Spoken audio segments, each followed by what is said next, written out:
Alhamdulillah hamdan hamidin wa nashkuruhu syukra syakirin wa nusabbihuhu tasbihal musabbihin wa nastaghfiruhu istighfaral mustaghfirin. Asyhadu an la ilaha illallah wahdahu la syarika lah wa asyhadu anna Muhammadan abduhu wa rasuluh. Allahumma salli wa sallim wa barik ala abdika wa rasulika Muhammad wa ala alihi wa ashabihi ajma'in. Amma ba'du, fa ya ibadallah, ittaqullaha ta'ala wa ati'uhu, ittaquhu bimtithali awamirihi wa ijtinabi nawahihi. Yaqulu Allah tabaraka wa ta'ala fi muhkami kitabih, ya ayyuhalladzina amanu ittaqullaha haqqa tuqatih wa la tamutunna illa wa antum muslimun. Wa qala Allah ta'ala fi ayatin ukhra, wattaqu yawman turja'una fihi ila Allah thumma tuwaffa kullu nafsin ma kasabat wa hum la yuzlamun. Hadirin kaum muslimin, sidang Jumat rahimakumullah jami'an, adalah kita senantiasa memanjatkan segala rasa syukur kita kepada Allah Subhanahu wa taala atas segala limpahan rahmat, taufik, hidayah dan inayahnya, sehingga alhamdulillah di hari yang mulia ini, Sayyidul Ayyam, kita dapat melaksanakan salah satu kewajiban kita, yang mendirikan ibadah salat Jumat secara berjamaah. Kedua kalinya salawat serta salam lupa kita haturkan kehadiran baginda alam Nabi besar Muhammad sallallahu alaihi wasallam. Hadirin kaum muslimin sidang Jumat rahimakumullah jami'an, tak lupa juga pada kesempatan yang mulia ini khatib mengajak kita semua untuk mari kita semakin tingkatkan iman dan ketakwaan kita kepada Allah. Takwa dalam arti yang sebenarnya menjalankan perintah-perintah Allah dan menjauhkan diri dari segala larangan-larangannya.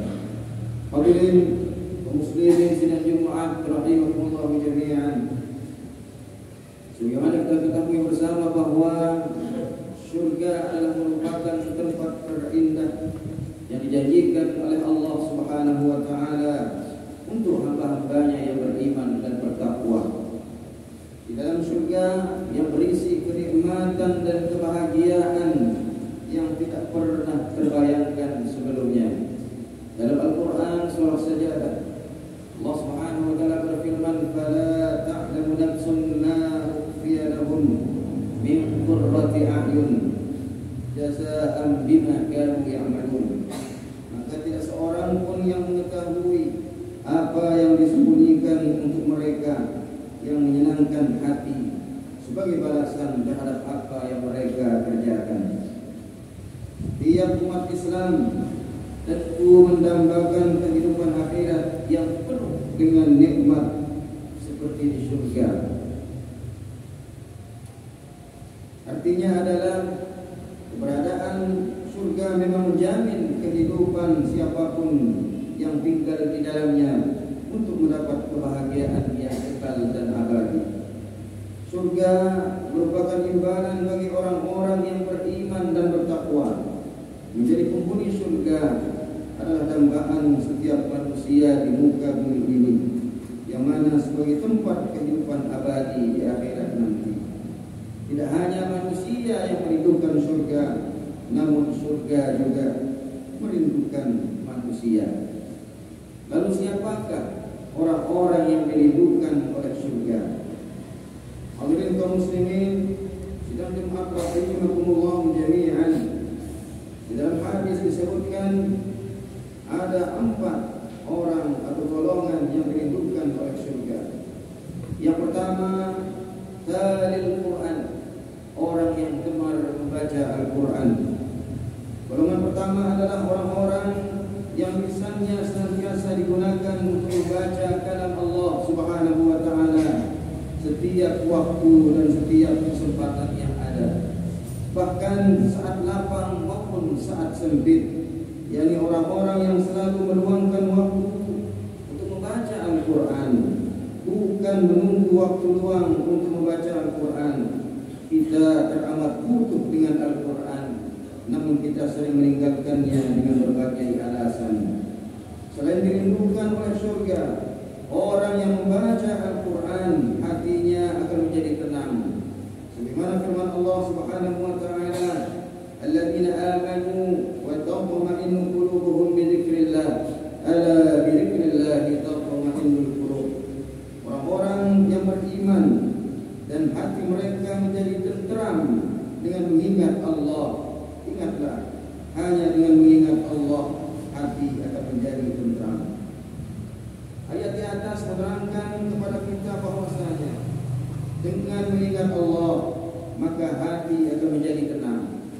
Jika dimaknai lebih dalam, Al-Quran adalah obat hati bagi manusia agar hidup bahagia di dunia dan di akhirat.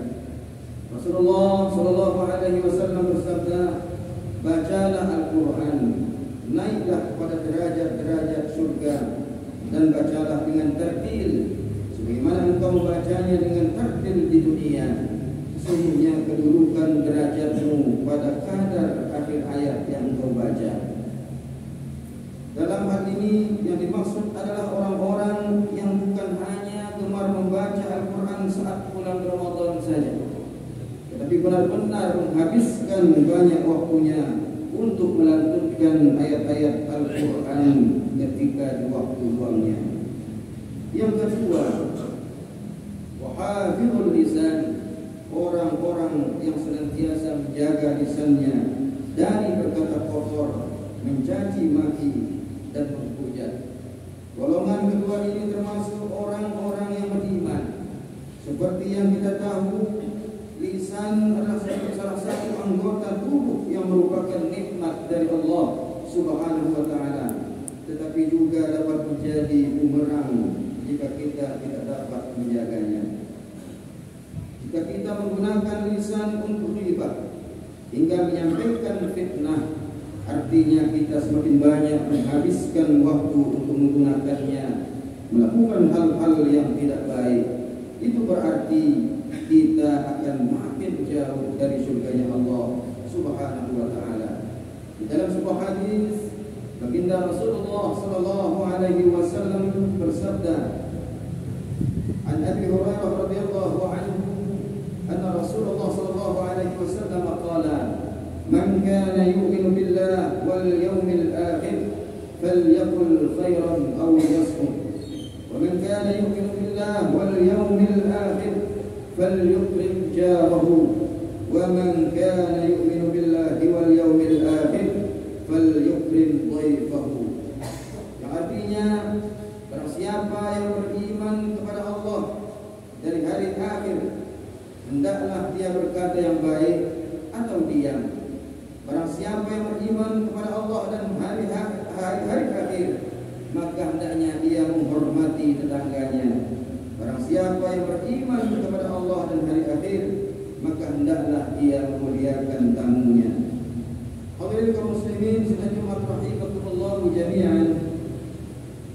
Dalam sebuah hadis yang lain dikatakan, wahai Rasulullah, ada seorang wanita yang hanya melaksanakan sholat wajib saja dan hanya bersedekah dengan sepotong keju, namun dia tidak pernah menyakiti tetangganya. Nabi Shallallahu Alaihi Wasallam lantas menjawab, dia termasuk penghuni surga. Hadirin kaum muslimin sidang Jumat rahimakumullah jami'an. Yang ketiga adalah wal mut'imul ji'an, orang-orang yang memberi makan kepada orang yang kelaparan. Golongan ketiga ini adalah orang yang senantiasa membantu orang yang membutuhkan. Allah Subhanahu wa taala akan membalas kebaikan yang dilakukan oleh hamba-Nya. Bahkan kelak di hari kiamat, Allah Subhanahu wa taala akan memberikan makanan dari buah-buahan yang ada di dalam surga. Di dalam sebuah hadis yang diriwayatkan oleh Imam Tirmidzi, Rasulullah sallallahu alaihi wasallam bersabda yang artinya, siapapun mukmin memberikan makan minum bagi orang yang kelaparan, maka hari kiamat nanti Allah akan memberinya makanan dari buah-buahan di surga. Siapapun mukmin yang memberi minum mukmin yang kehausan, maka pada hari kiamat nanti Allah akan memberinya minum dari minuman-minuman yang ada di surga. Siapapun mukmin kebaikannya supaya tidak telanjang pada hari kiamat nanti. Allah akan memberinya pakaian dari perhiasan-perhiasan yang ada di surga. Hadirin kaum muslimin sidang Jumat rahimakumullah jami'an. Yang keempat adalah shaim fi Ramadan, orang yang berpuasa di bulan Ramadan. Kelompok ini adalah orang-orang yang senantiasa akan dihidupkan oleh surga. Sebagaimana orang-orang yang berpuasa memiliki satu pintu di dalam surga yang disebut dengan pintu Ar-Rayyan. Pintu itu akan dimasuki oleh orang-orang yang berpuasa di bulan Ramadan. Hadirin kaum muslimin sidang Jumat rahimakumullah jami'an. Mudah-mudahan kita termasuk 4 golongan orang-orang yang dihidupkan oleh surga. Amin amin ya rabbal alamin. A'udzu billahi minasyaitonir rajim. Bismillahirrahmanirrahim. Wal 'asri innal insana lafi khusr illa alladhina amanu wa 'amilus salihati wa tawassaw bil haqqi wa tawassaw bis sabr. Barakallahu li wa lakum fil Qur'anil 'azim wa nafa'ani wa iyyakum bima fihi minal ayati wa dzikril hakim wa taqabbala minni wa minkum tilawatahu innahu huwas sami'ul 'alim. Fastaghfiruh innahu huwal ghafurur rahim. Allahumma shalli